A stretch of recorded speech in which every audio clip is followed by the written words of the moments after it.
Standard pruner will explode trunk thickness. Here are 4 proven methods, starting with sacrifice branches. Want a bonsai trunk like this?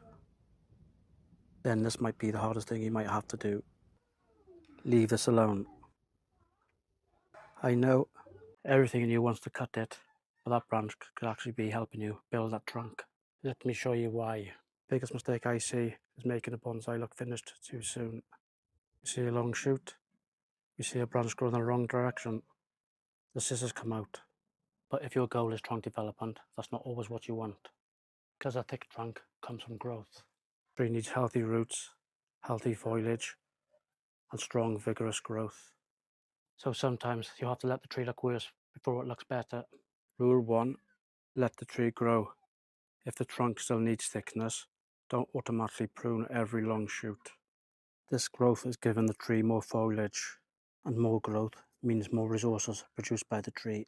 Instead of asking, is this a finished bonsai? Instead ask, is this growth helping me develop this tree? We're not finishing the bonsai yet, we are building it. And this brings me to one of my favourite techniques, the sacrificial branch.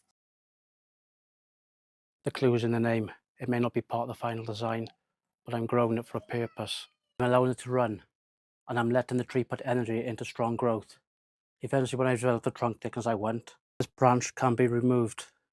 So when you see this branch, don't see it as a branch you need to prune.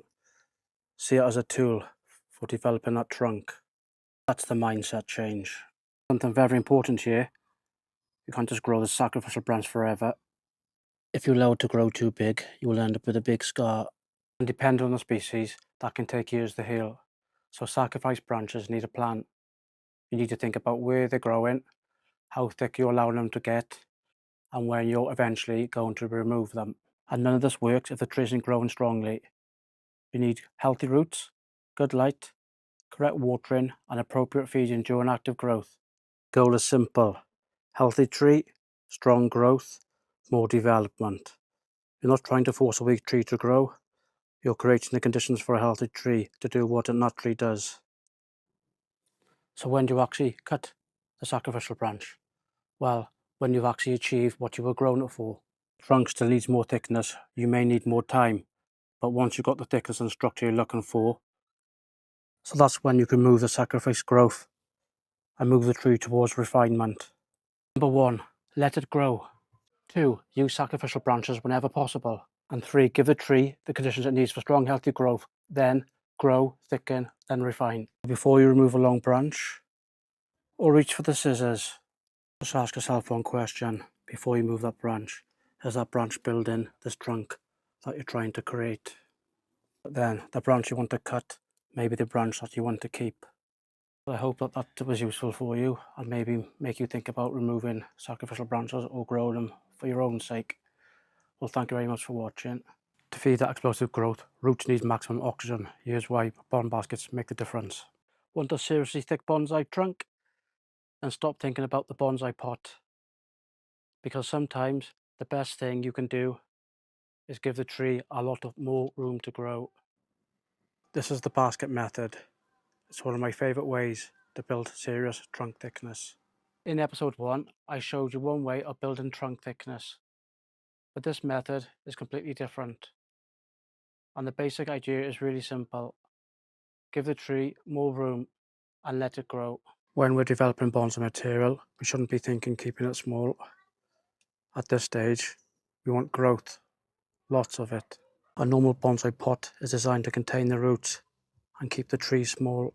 But when our goal is trunk development, we want the opposite. We want space, we want healthy roots, and we want strong, vigorous growth. And this is why I like using a large pot. It gives the roots somewhere to go. When you're building a trunk, you need to let it grow. These long shoots may look ugly, but they're doing their job. The longer the growth is allowed to run, the more development we can get to the trunk. And eventually, when the trunk has reached the thickness we want, we can remove that branch. One of the biggest mistakes I see is pruning too early. People see a long shoot and immediately cut it back. The tree looks neat, but the tree isn't getting the development they want. When I'm developing a tree like this, I'm looking for strong, healthy growth. I'm looking at the trunk, the branches, and where I want that thickness to develop. So when do you cut the sacrifice branch?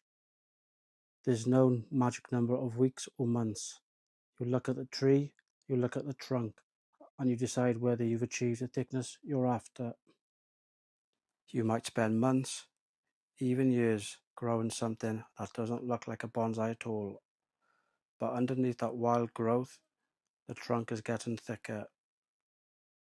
In the next episode, I'll show you another technique for building trunk thickness, and this one can completely change the way your tree develops. So that's the basket lodge pot method. We've looked at why giving the roots more space can encourage stronger growth, why we need to let that growth run, and why we shouldn't be too quick to prune it back. The goal here isn't to create a pretty bonsai straight away. We're building the foundations, and most importantly, we're building that trunk. But what if we take this even further? In episode 3, we're going from the basket to the ground, and I'll show you why growing a tree directly in the ground can be such a powerful way to build serious trunk thickness. I'll see you in episode 3. Thank you very much for watching, and please give me a subscribe and like if you enjoy this content. Thank you. Baskets give more control, but if you want maximum thickness in half the time, ground is the way. This little tree is only 2 years old, and I grew it from seed.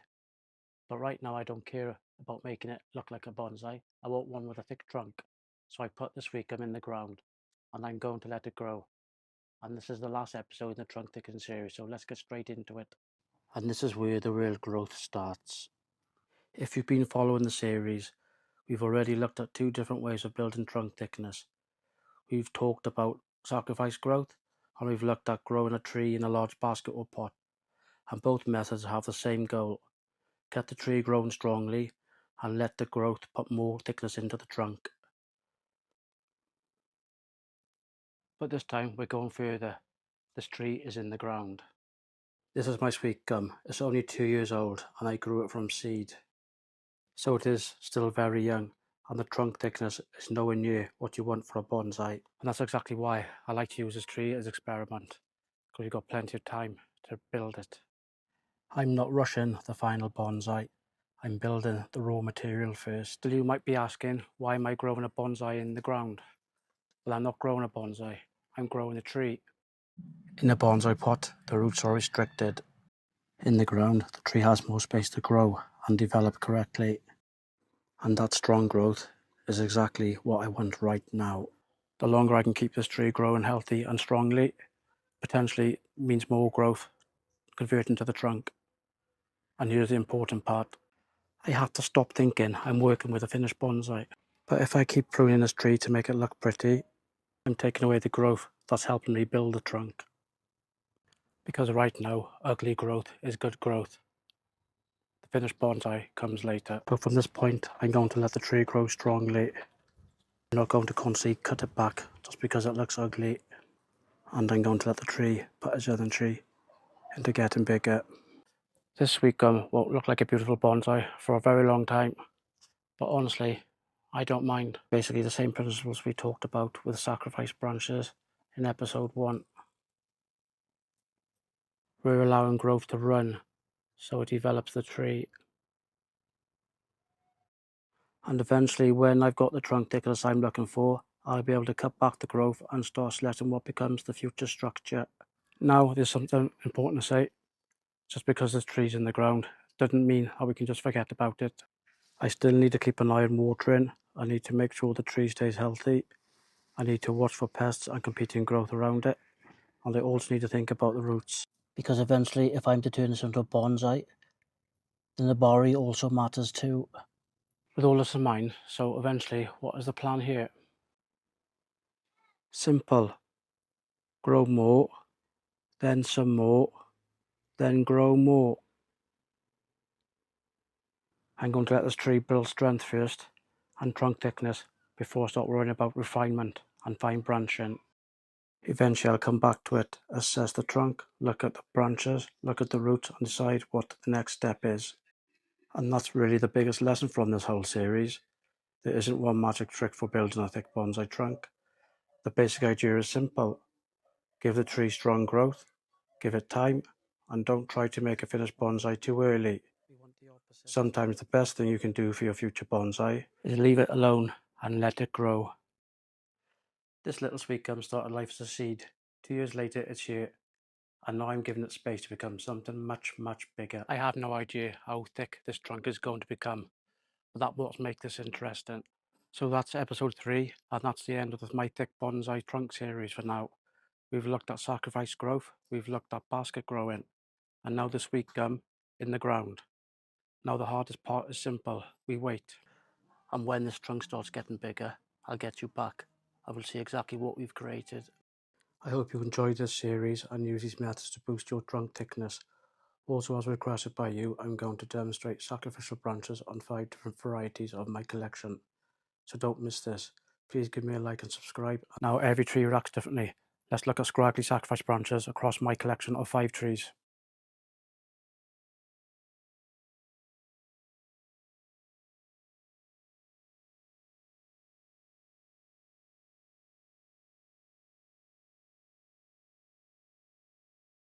This branch might look completely wrong on the bonsai, but it could be the reason why the trunk gets thick.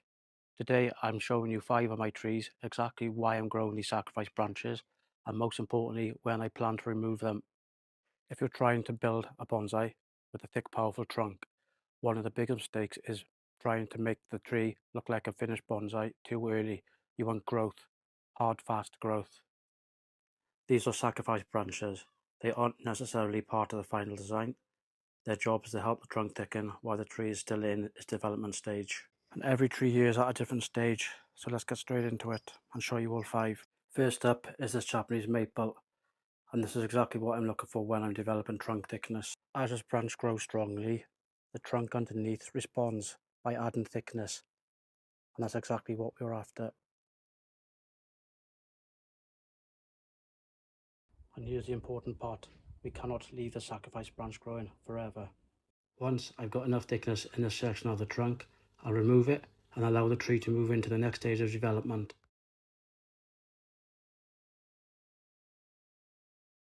And next up is this crab apple. This one's really important. It shows that the sacrifice branch doesn't have to look pretty.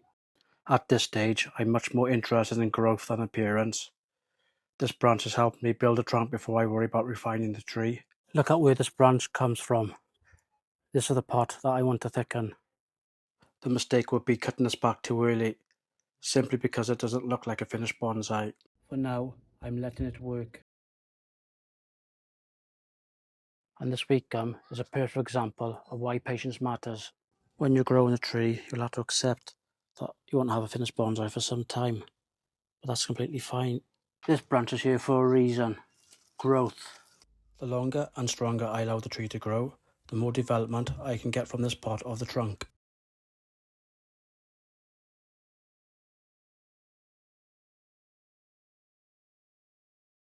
The sojo maple is where things get interesting. With a tree like this, I want to build a trunk and primary structure before I spend too much time worrying about fine ramification. This is the section I'm trying to develop, so this branch is earning its place. Once the trunk reaches the thickness I'm looking for, I'll remove the sacrifice branch and start refining the tree. Sorry, it's hot out here. This brings us to the 5th tree. And finally we have this boxus. This is a reminder that sacrifice branches are not just for one tree species. The principle is exactly the same. Allow strong growth where you need development. Let that growth help build the trunk, and then remove the branch when it's done its job. I'm not trying to make this finished bonsai today. I'm growing the raw material first. That will eventually become a bonsai. And that's really the mindset behind all 5 of these trees. I'm willing to make them look rough now, because I'm thinking about what I want them to look like years from now. So, when do we remove a sacrifice branch? Well, there is no magic number. You remove it when the trunk has reached the thickness and development you're aiming for. And you also need to think about where that branch is attached, because removing a huge branch can leave a large wound. The biggest mistake I see people make is cutting these sacrifice branches off because they look ugly. Well, that's what it's meant to look like. They're temporary growth engines. Once they've done their job, then remove them. So we've got 5 trees, 5 sacrifice branches, but the same goal. Build that trunk first. Let them grow strongly. Watch the trunk. Don't rush the cut, and remember that you're building the future bonsai not trying to finish it today. Well, you've seen a sacrifice branch, but what happens when it's finally time to cut them off? That's when things start to get interesting. 5 trees, 5 sacrifice branches, all working towards the same goal, a thicker trunk. Now let's see what happens when it's time to cut them. And which 4 methods are you using on your trees? Let me know in the comments. Hit like and subscribe, and we'll see you in the next one.